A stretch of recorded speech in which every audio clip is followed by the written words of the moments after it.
अस्सलाम वालेकुम, my name is Abdul Moiz Asif. I am a YouTuber and vlogger. Welcome back to my YouTube channel Abdul Moiz Asif. आज आप लोगों को बताने जा रहा हूँ 10 ऐसे तरीके जिससे बेसिकली जो एक टॉपर है वो उन 10 तरीकों को फॉलो करता है to get the maximum marks. और उन्हीं चीज़ों को आपने जस्ट फॉलो करना है और उन्हीं चीज़ों पर फोकस करना है। और basically you can be a topper as well in your studies, in your preparation exams, in your competitive exams in your university or in your FSC वगैरह etcetera A levels.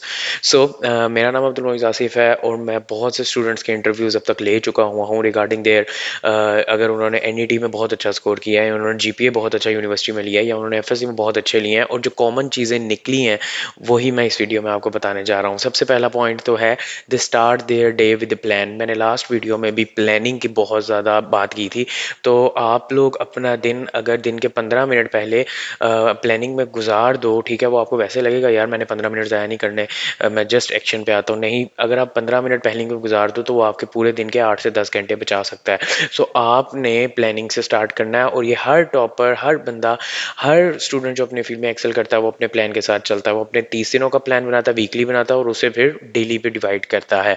The second point is कि आपने जब भी अपना दिन start करना है तो आपने अपना रिवीजन करनी है हर कॉन्सेप्ट की, हर चीज़ की जो आपने कल पढ़ा है। जितनी बार आप किसी चीज़ की रिवीजन करते हो वो चीज़ आपके दिमाग में उतनी ही ज़्यादा अच्छी होती रहती है। सो अपना डे स्टार्ट करते करते साथ ही आपने उन पुराने फार्मूलाज और पुराने टिप्स एंड ट्रिक्स या पुरानी किसी भी जो नया कॉन्सेप्ट आपने कल पढ़ा था उसका कॉन्सेप्ट जो है वो रिवाइज करना है।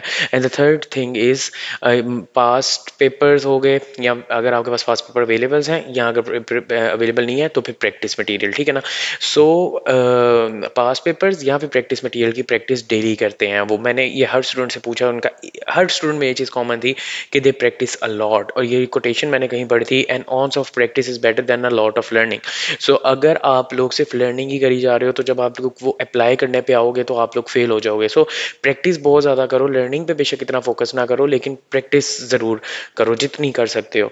And third point is analysis of your mistakes. अगर आप लोग प्रैक्टिस डेली कर रहे हो आपको अपनी 100 गलतियाँ पता चलेंगी और उन 100 गलतियों को बगैर किसी अपने आप उन 100 गलतियों को बगैर किसी लेसन लिए अगर आप लोगों ने रखा कि यार ये 100 गलतियाँ कोई बात नहीं, अगले दिन वही 100 गलतियाँ सेम आएंगी। अच्छा इंसान वो होता है जो अपनी गलतियों से सीखता है और दूसरों की गलतियों से सीखता है, और समझदार इंसान वो होता है, ठीक है ना। तो आप लोगों ने जो गलतियाँ प्रैक्टिस में की हैं, जो गलतियाँ प्रिपरेशन में की हैं, जो गलतियाँ पिछले एंट्री टेस्ट में की हैं, लेट्स सपोज के एंट्री टेस्ट लेते हैं, एंट्री टेस्ट में 3 एंट्री टेस्ट में अपना खराब स्कोर गया, क्यों गया, क्या वजह थी। अच्छा मैं भी जब स्टूडेंट्स के साथ 1 to 1 सेशन करता हूँ मैं उनमें यही कहता हूँ, उनसे सबसे पहले सवाल पूछता हूँ, ठीक है ना, कि बताएं आपको अपने अंदर कहाँ पे मिस्टेक लगी है। अगर स्टूडेंट बता देता है ना तो बेसिकली हम 50% जो है वहाँ तक पहुँच जाते हैं उसकी गलती तक, और वो मैं पकड़ के उसे बता देता हूँ भाई आप यहाँ पर गलत थे।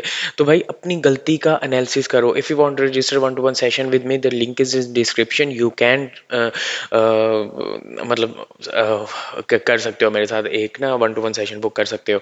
And the second thing is basically आप लोगों ने अपने जो प्रैक्टिस MCQs और ये एनालिसिस वाली बात की है, we are going to have practice MCQ session for my student guide, जो कि बेसिकली हमारे पास 14th जून 13th और 14th जून को होगा, 3 घंटे का, for math and for physics, जिसमें हम सारे वो MCQs डिस्कस करेंगे जो बेसिकली नेक्स्ट एंट्रेंस टेस्ट के लिए बहुत अच्छे हैं, ठीक है।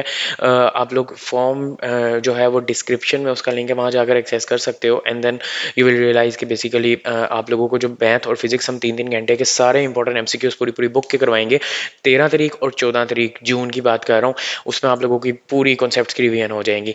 And the number 7 thing is notes taking. जो स्टूडेंट्स होते हैं ना, जो टॉपर्स होते हैं, वो सारे नोट्स लेते हैं। वो ड्यूरिंग लेक्चर ले ना ले, बाद में ज़रूर अपने नोट्स बनाते हैं। और वो क्यों बनाते हैं, ताकि जब वो उस नोट्स में आए, बेसिकली जब वो पकड़ें अपना पूरा कॉन्सेप्ट को रिवाइज करने के लिए, तो वो अपने नोट्स से पढ़ लें, ठीक है ना। और नोट्स से पढ़ने का तरीका सबसे बेहतर ये होता है नोट्स बनाने का, कि उसमें आपने पूरी पूरी डिटेल नहीं लिखनी होती, पूरी पूरी डेफिनेशन नहीं लिखनी होती। आपने बेसिकली उसमें ये लिखना होता है कि बेसिकली हम कुछ पॉइंटर्स लिख दिए, कोई ये लिख दिया कि ये फॉर्मूला था, ठीक है ना। कोई MCQs में आपको ट्रिक पता चली वो लिख दी, पूरा पूरा पैराग्राफ्स नहीं लिखने होते, पूरी पूरी चीज़ें नहीं लिखनी होती। सो नोट्स नोट्स बनाओ, लेकिन इतने फैंसी नोट्स ना बनाओगे 100 कलर यूज़ करके बना रहे हो। मुझे एक स्टूडेंट ने कहा, मोहित भाई मैंने 10 घंटे नोट्स बनाने में दिन के लगा देता हूँ। भाई भाई आप पढ़ोगे कब, प्रैक्टिस कब करोगे? सो इन चीज़ों का ख्याल रखना है। नंबर 8 पॉइंट इज़ कि आपने डिजिटल डिटॉक्सिसिटी हर स्टूडेंट करता है जो टॉपर होता है। और मोहित भाई आजकल के दौर में डिजिटल डिटॉक्सिसिटी कैसे पढ़ें हम लोग? वी आर ऑलवेज मतलब कभी कोई स्नैपचैट के नोटिफिकेशन आ रहा है, कभी कुछ आ रहा है यार। सबसे मिनिमम जो आप कर सकते हो ना, अपने फ़ोन को साइलेंट मोड पे लगा दो, ठीक है? या फिर एक ऐप है मिनिमलिस्ट के नाम से, मैं यूज़ करता हूँ, 100 रुपीज़ पर मंथ देता हूँ। उससे आपके सारे नोटिफिकेशन ब्लॉक हो जाते हैं, आपकी इंस्टाग्राम ब्लॉक हो जाती है, जितने घंटे के लिए आपने पढ़ना है वो ब्लॉक कर दो, ठीक है ना? द लास्ट पॉइंट इज कि स्लीप मैनेजमेंट। जब आप लोग पढ़ना शुरू करते हो, बहुत से स्टूडेंट्स अपनी स्लीप साइकिल ख़राब कर देते हैं, तो वो आपने बिल्कुल ख़राब नहीं करनी। ये वीडियो बेसिकली मैंने एक जल्दी से वीडियो बनाई है जिसमें मैंने आपको बताया आप लोग क्या क्या चीज़ों को फॉलो कर सकते हो और जो टॉपर्स फॉलो करते हैं। मिलते हैं नेक्स्ट एपिसोड में, तब तक के लिए अल्लाह हाफिज़।